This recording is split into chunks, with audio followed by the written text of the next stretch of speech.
Welcome to my video, everyone. Just wanted to show my multi-shot Demon Hunter build with the Unhallowed Essence for season 2.6.4. As you can see, all you're gonna need obviously is the 6-piece.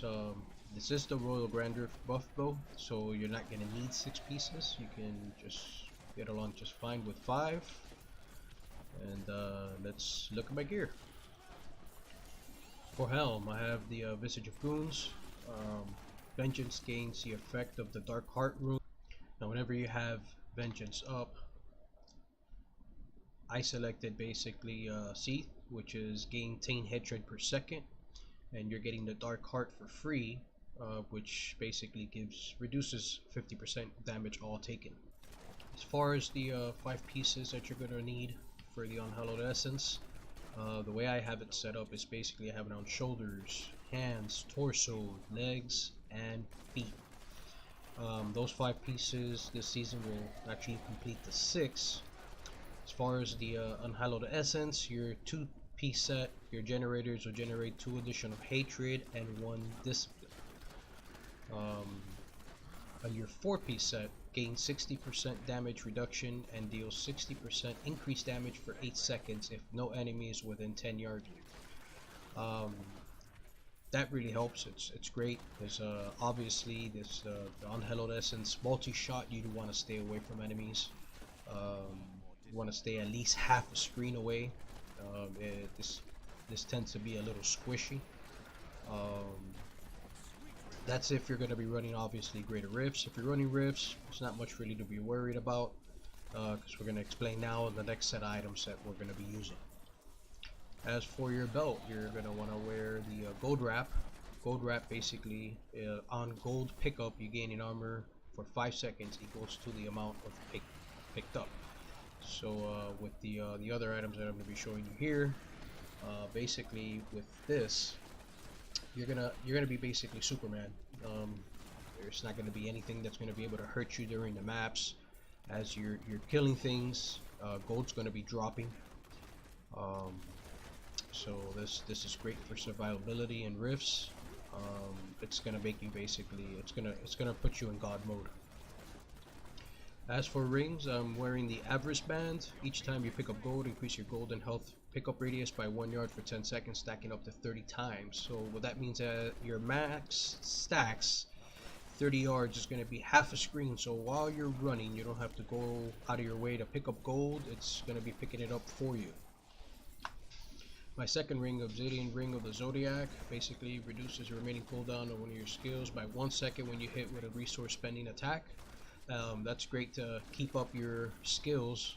Most of these skills are going to be using like Vengeance and Invigoration. It's going to take several seconds to get it back. This helps greatly with it. As for bow, Yang's Recurve multi-shot attacks 50% faster and its damage is increased by X amount. X amount being either 150 to 200%. You'd obviously want to roll one with a percentage as high as possible. Quiver, Deadman's Legacy, multi-shot hit enemies below 60% health twice and its damage is increased by X amount being 150 to 200%. Obviously you want to roll this as high as possible. As for the amulet, I am using the Hellfire Amulet and it gains the Night Stalker passive. The final item is basically my wrists. I'm wearing Nemesis Bracers. The Nemesis Bracers, shrines, and pylons will spawn an enemy champion. We use this to spawn additional elites to go through the rift quicker. As per the skills, we're using Vengeance. Turn into a physical embodiment of Vengeance for 20 seconds. So what that gives you is basically the Sight Guns, which is gain 4 additional piercing shots for 60% weapon damage on each attack. Homing rockets, shoot 2 rockets at nearby enemies for 80% weapon damage on each attack, and Vengeance, gain 40% increased damage. The rune that we're using is Seath, which you gain an additional 10 hatred per second. And remember that because of our helm, we're getting Vengeance Lightning, reducing all damage taken by 50%. Our next skill is Preparation. I'm using the physical rune, instantly restore 30 discipline when using that. And permanently increase maximum discipline by 20. That's what the physical rune gives you. Our primary source of damage obviously is multi-shot. We are using the fire rune. Multi-shot fires a massive volley of arrows dealing 360% weapon damage to all enemies in the area. And because of the fire rune, every time you fire, launch 3 rockets at nearby enemies that deal 300 weapon damage as fire. Next, we want to get the evasive fire that will generate 7 hatred. We're using the cold rune, which shoot a spread of bolts that hits the primary target for 200 weapon damage as cold, and 2 additional enemies for 100% weapon damage as cold. This is a generator. We'll be spamming this to basically generate back our resources. Our next skill up is we want to get Volt. This basically is our movement speed, and I'm using the physical rune, which enemies you vault through or knock back them away and stun for 1.5 seconds.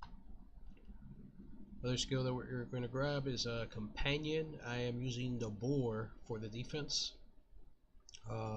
Companion, basically your boar charges you, then taunts you all enemies within 20 yards for 5 seconds.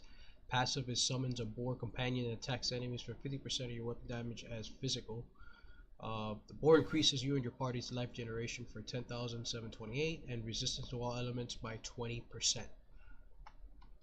As your passives, I'm using Ambush.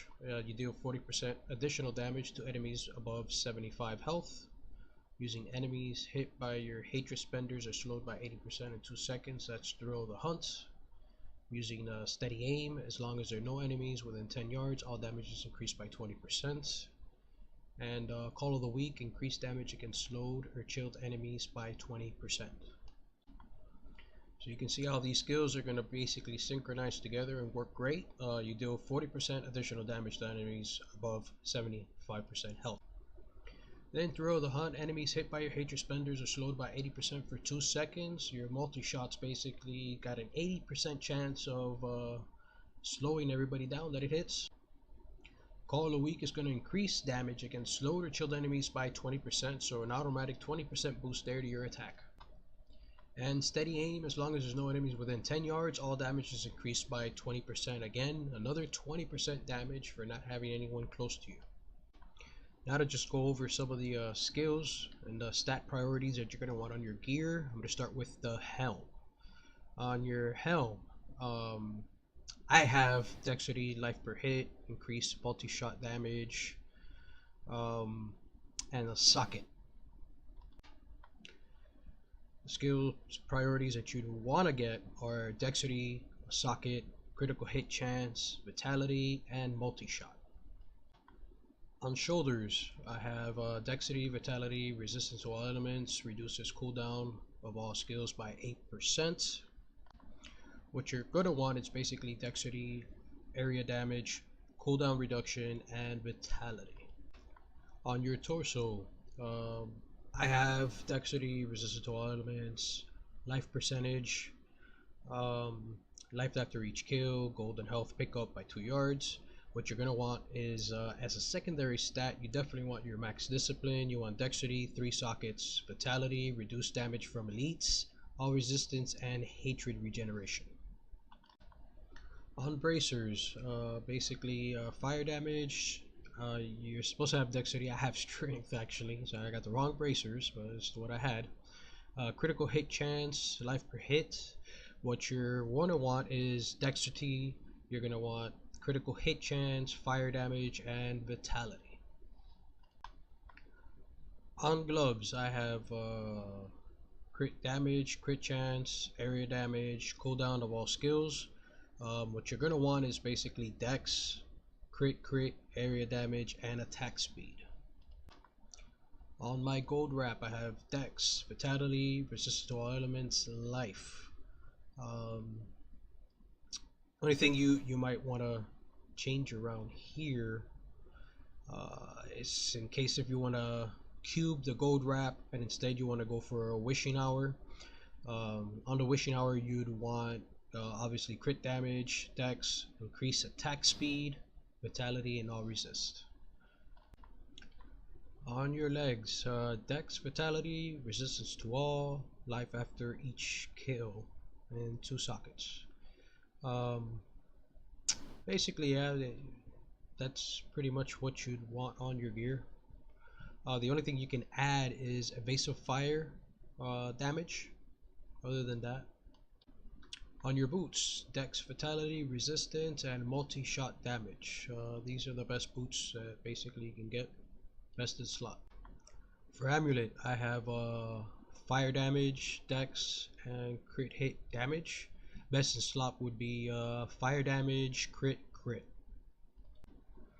On the rings, I have resistance to all elements, crit hit chance, area damage on one ring. On my second ring, I have attack speed increase, critical hit chance, and reduces cooldown. These are not optional. Um, Best rings would probably have on both. I would probably suggest socket, crit, dex, and area damage for both rings. So that'll be the best in slot. On my weapon, Yang's Recurve, I have holy damage, 10% damage, dex, increase attack speed, reduce resource cost by 43%. Best in slot, it's probably going to be obviously socket, preferably from Ramaladin's gift. I don't know if I pronounced that right. Weapon damage, weapon percent damage. And as for your offhand, I have dex, attack speed, crit hit chance, area damage, and multi-shot damage. The best in slot is probably going to be dex, crit hit chance, max discipline. For a secondary stat, then multi-shot percentage and cooldown. As for Kanai's Cube, what you definitely need is a Dawn. Reduces the cooldown of Vengeance by 65%. That's just, you want to keep that up about 100% of the time if possible. I'm using a Cinder Coat. Reduces the cost of fire skills by 30%. That helps a lot with resource. And as for the ring, I'm using Convention of Elements. Gain 200% increased damage in a single element for 4 seconds. I know a lot of people don't like to use that, so you can just set it and forget it, basically. When your element is up, which in this case it's going to be fire, you benefit from it. When it's not up, you don't. It's not a big deal, but that's just a great overall damage when the buff is up. You see that you're a little weak and you're going to need that extra buff, you could go ahead and go for a Bane of the Trapped. A Bane of the Trapped is really going to help, especially since you got an 80% chance of slowing down all the enemies with your passives. The second legendary gem that I'm using is Boon of the Hoarder. 92% chance basically on killing an enemy and causing an explosion of gold. Again, my ranks on these gems are very low. I haven't needed to basically level up them any higher. Eventually I will. And once it's level 25 or higher, obviously you get the gain 30% increased movement speed for 2 seconds after picking up gold. And my last legendary gem is, and it's a necessary in this build, Zeal's Stone of Vengeance. Damage you deal is increased by X amount of percentage for every 10 yards between you and an enemy hit. Maximum 38% increased at 50 yards. My gem's only a rank 45. I haven't even bothered basically leveling it, but it seems to be perfectly fine. I'm running rifts just fine with it. Once you reach rank 25 in this gem, you get a 20% chance on hit to stun the enemy for 1 second. Now if you find yourself that fortunately you're not able to basically beat the rift in basically less than 3 or 4 minutes, or you're having a very hard time attacking, another thing you can do is you can basically switch your rings. You could use a focus and a restraint. Obviously you'd want damage, crit on both rings, and you can switch basically your Bane of the Powerful, switch it for the Boon of the Hoarder, and that should give you all the attack that you need to run. This is basically my first video. I hope you enjoyed it. There's going to probably be more soon to come. If you have any questions, please feel free to leave in the comments. Please subscribe. We'll be having more content soon. Thank you.